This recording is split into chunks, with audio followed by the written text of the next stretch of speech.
Olá, caros irmãos, caras irmãs, sejam muito bem-vindos a mais um estudo pelo Grupo Espírita Fraternidade da obra Pão Nosso, do autor espiritual Emmanuel, psicografia de Chico Xavier. E hoje nós teremos como nosso tema o capítulo 161, cujo título é Vós que dizeis?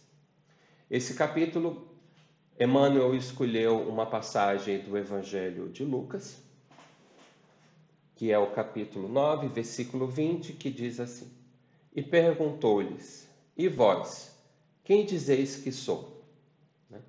É uma passagem bem famosa até, provavelmente a maioria já deve conhecer, mas eu gosto sempre de, quando a frase é muito curta, o versículo, né, muito curto, eu gosto de colocar o contexto, né, um pouquinho antes, um pouquinho depois do versículo atual, para a gente entender melhor qual que era a cena que Emmanuel escolheu para fazer o seu comentário.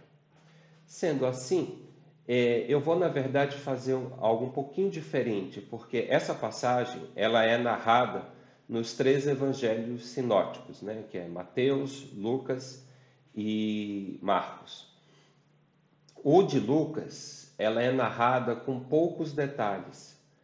Já no Evangelho de Mateus, ela é narrada com um pouquinho mais de informação. Então, em vez de mostrar a parte completa no Evangelho de Lucas, eu vou mostrar no Evangelho de Mateus. Então, vamos dar uma olhadinha. E, chegando Jesus às partes de Cesareia de Filipe, interrogou seus discípulos, dizendo: quem dizem os homens ser o filho? Nossa, aqui eu errei um pouquinho, perdão. Quem dizem os homens ser o filho do homem? E eles disseram: uns João o Batista, outros Elias, e outros Jeremias ou um dos profetas. Disse-lhes ele: E vós, quem dizeis que eu sou? E Simão Pedro respondendo disse: Tu és o Cristo, o Filho do Deus vivo. E Jesus respondendo disse-lhe: Bem-aventurado és tu, Simão Barjonas, porque tu não revelou a carne e o sangue, mas meu Pai que está nos céus. Então, isso está em Mateus, capítulo 16, versículos 13 a 18, a 17. Basicamente, o mesmo conteúdo, muito similar, está narrado em Lucas, mas aqui a gente tem alguns detalhes a mais. Por exemplo, que essa cena ela se transcorre na cidade de Cesareia de Filipe, né? E assim, são muitos nomes, às vezes a gente não consegue visualizar, né, bem, né, quais são essas cidades, quais ficavam próximas umas das outras. Então, só para ajudar a ilustrar melhor a nossa explicação, as nossas considerações, eu trouxe aqui um mapa da época de Jesus, né? Não o mapa atual, né, com Israel, enfim, mas como era na época que Jesus viveu. Então a gente tem aqui que a cidade de Cesareia de Filipe fica bem ao norte, né? Na verdade, ela fica aos pés do Monte Hermon, esse daqui, ó. E fica também, né, o Monte Hermon, para a gente ter uma ideia de como é a vegetação da região, né, mais ou menos. Então eu trouxe aqui também uma foto dele, esse que está ao fundo. Então dá para ter uma ideia, né, de como que é a vegetação e o tipo de terreno dessa região. E para ilustrar também, Cesareia de Filipe fica a cerca de 150 quilômetros ao sul de Jerusalém. Na verdade, Jerusalém está... Cesareia fica 150 quilômetros ao norte de Jerusalém. E também era chamada Cesareia de Filipe, ou de Filipe, para distingui-la de uma outra Cesareia, que era a Cesareia Marítima. Essa que fica localizada aqui, né? Então, dá para a gente ter aqui uma ideia. Aqui, o Mar da Galileia, né, que Jesus tantas vezes é retratado, né, nessa região aqui do Mar da Galileia. Né? Então, só para a gente ter aí um pouquinho de contexto geológico, né, geográfico, perdão, dessa região. Então, essa região de Cesareia de Filipe era um lugar, né, como a gente vê, mais afastado, né, daquele centro político, né, efervescente ali de Jerusalém e das cidades próximas. Então, ela ficava bem ao norte.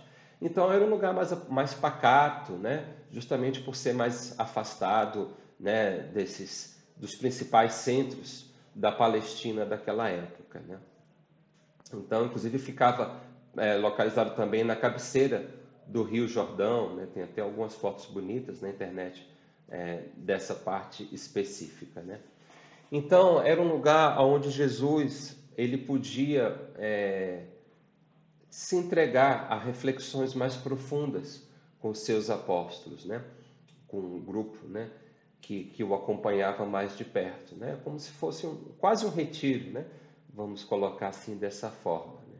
E aí então é por isso que Jesus faz essa indagação tão significativa.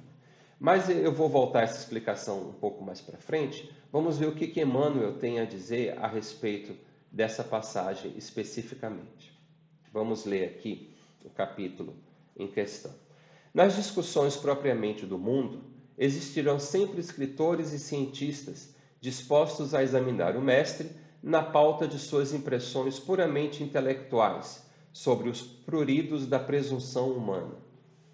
Esses amigos, porém, não tiveram contato com a alma do Evangelho, não superaram os círculos acadêmicos e nem arriscam títulos convencionais numa excursão desapaixonada através da revelação divina. Naturalmente, portanto, continuarão enganados pela vaidade, pelo preconceito e pelo temor que lhes são peculiares ao transitório modo de ser, até que se lhes renove a experiência nas estradas da vida imperecível. Entretanto, na intimidade dos aprendizes sinceros e fiéis, a pergunta de Jesus reveste-se de singular importância. Cada um de nós deve possuir opiniões próprias relativamente à sabedoria e à misericórdia com que temos sido agraciados. Palestras vãs acerca do Cristo quadram bem apenas a espíritos desarvorados no caminho da vida. A nós outros, porém, compete o testemunho da intimidade com o Senhor, porque somos usufrutuários diretos de sua infinita bondade. Meditemos e renovemos aspirações em seu evangelho de amor, compreendendo a impropriedade de mútuas interpelações com respeito ao Mestre, porque a interrogação sublime vem dele a cada um de nós, e todos necessitamos conhecê-lo, de modo a assinalá-lo em nossas tarefas de cada dia, né? Então, essa é a análise que Emmanuel fez, bem interessante, porque ainda é hoje um tema atual, né? Muito já se debateu, já se pesquisou acerca da natureza do Cristo, né? Como que seria as características fisionômicas do Mestre, né? Em que período exato ele nasceu, já que sabe-se que o que se convencionou como ano zero na verdade, um erro de cálculo dos primeiros estudiosos das Escrituras Sagradas, né? Então, fala-se até que possivelmente Jesus nasceu 6 anos antes do que aponta o que seria o ano zero, em questão, né, do censo feito por Herodes, enfim. São questões históricas e que, obviamente, têm até a sua relevância, mas para o nosso caso, que somos estudiosos do Evangelho, essas questões elas têm um valor muito pequeno. O valor principal está justamente na indagação que Jesus faz, né? Que a gente tem aqui. E vós, quem dizeis que eu sou? Porque já na época de Jesus, como a gente viu na passagem completa no Evangelho de Mateus, existia uma controvérsia, né, sobre quem seria Jesus. Se seria talvez Elias que ressuscitou, ou Jeremias, ou algum dos profetas, ou mesmo João Batista, que a essa altura tinha morrido recentemente.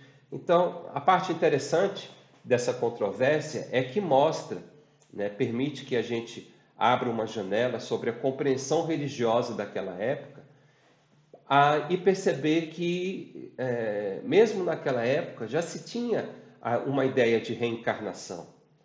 Não com a mesma clareza intelectual que nós temos na doutrina espírita, né, porque, como era comum em muitos aspectos da doutrina religiosa judaica, eles tinham uma vaga compreensão acerca de princípios religiosos. Então, eles compreendiam que uma pessoa que já existiu poderia voltar a existir de novo, a estar novamente no mundo.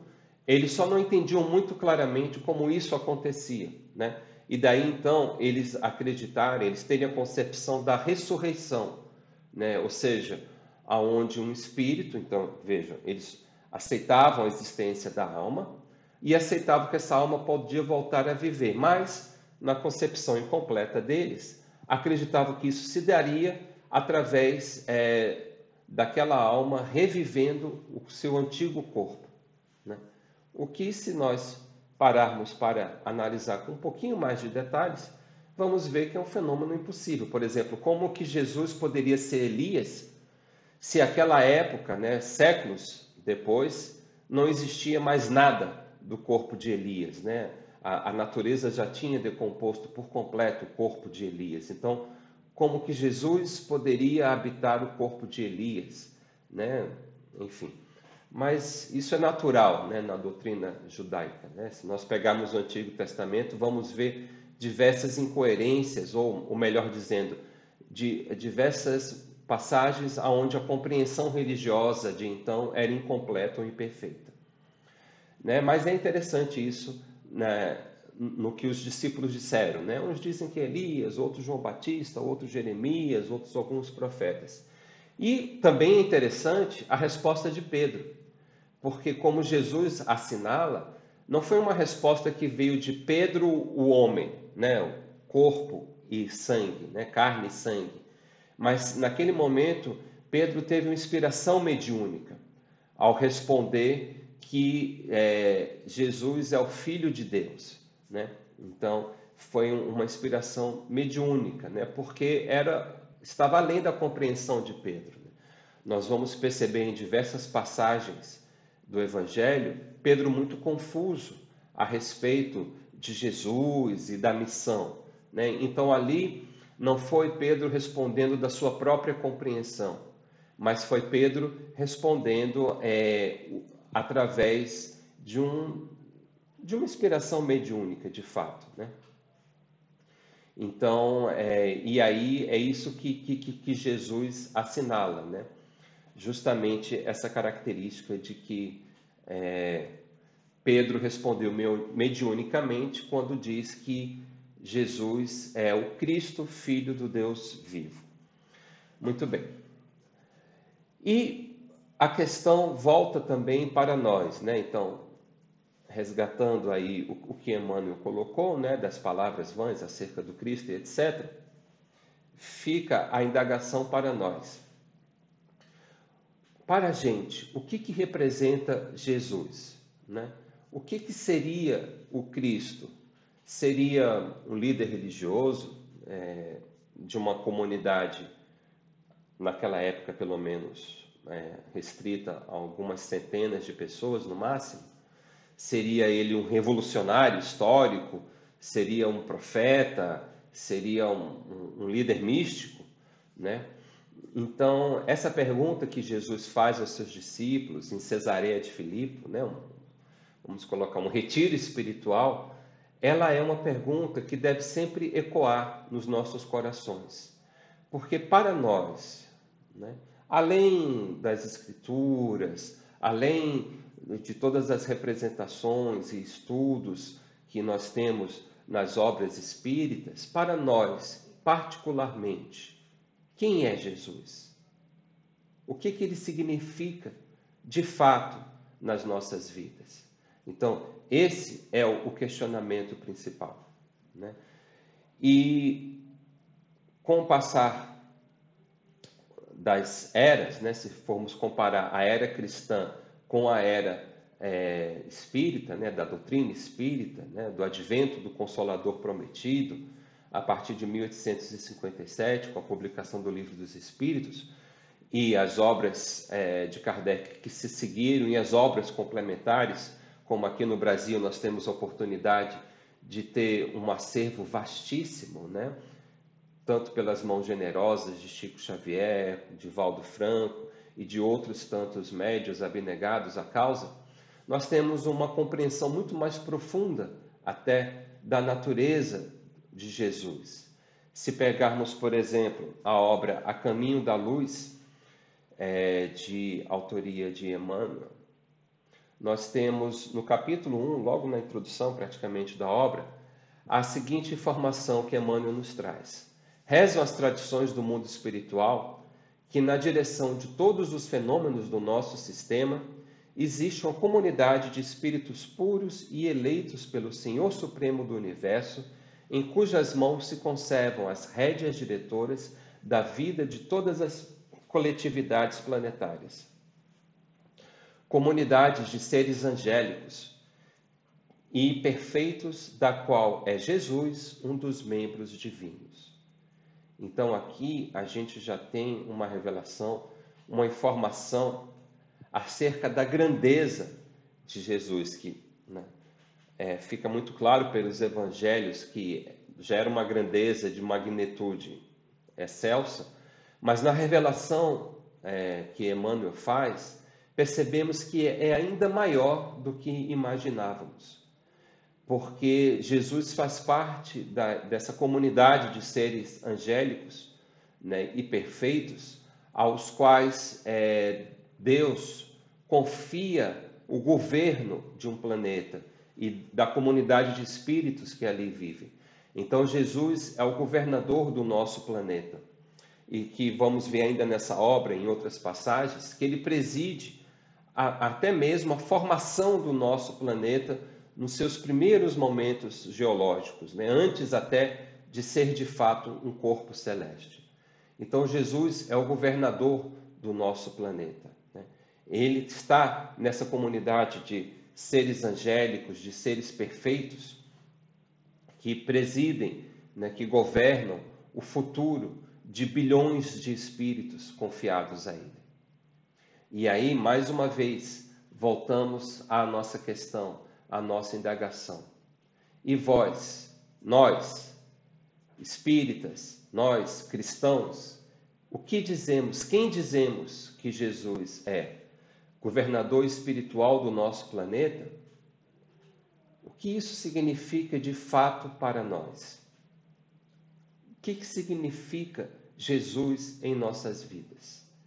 E aí nós temos essa mesma questão abordada de outra maneira, mas de forma extremamente importante e valiosa para essas considerações que nós estamos falando, que é justamente uma questão do Livro dos Espíritos, que é a questão 625, aonde Kardec indaga: qual o tipo mais perfeito que Deus tem oferecido ao homem para lhe servir de guia e modelo?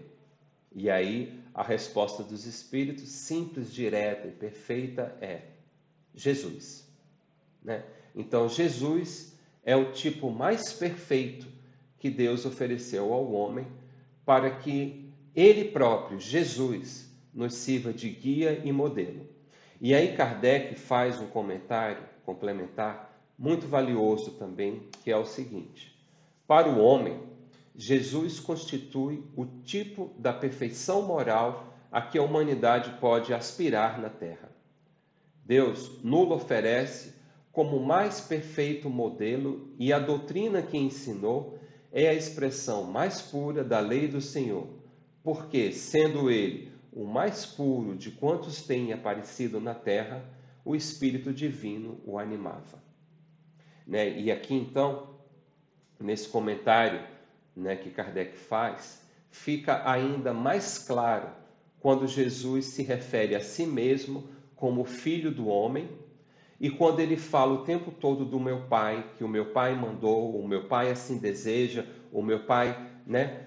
E quando ele diz que meu Pai e eu somos um, que talvez tenha sido um dos geradores da teologia católica e protestante da Santíssima Trindade, né? Onde eles consideram que Deus e Jesus são a mesma coisa, quando na verdade, quando nós olhamos os evangelhos, Jesus faz questão de separar o tempo todo que ele é apenas um missionário do Pai, que ele está entre nós fazendo a vontade do Pai, não que ele é o Pai, a não ser nesse trecho, onde ele diz que a sintonia entre ele e Deus é tão grande que pode-se dizer que, por agir em sintonia, é como se eles fossem um só.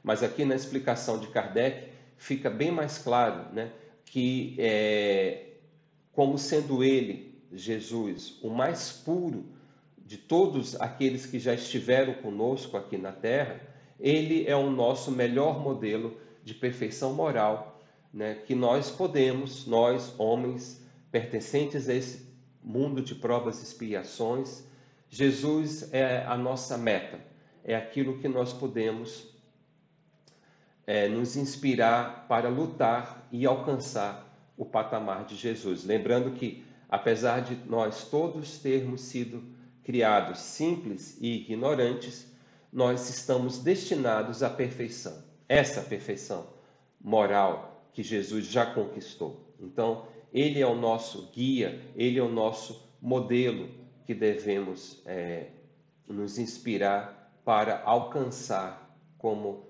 marco de progresso espiritual. E aí então é que, mais uma vez, já fechando as nossas reflexões, indagamos a nós mesmos. E vós, quem dizeis que eu sou?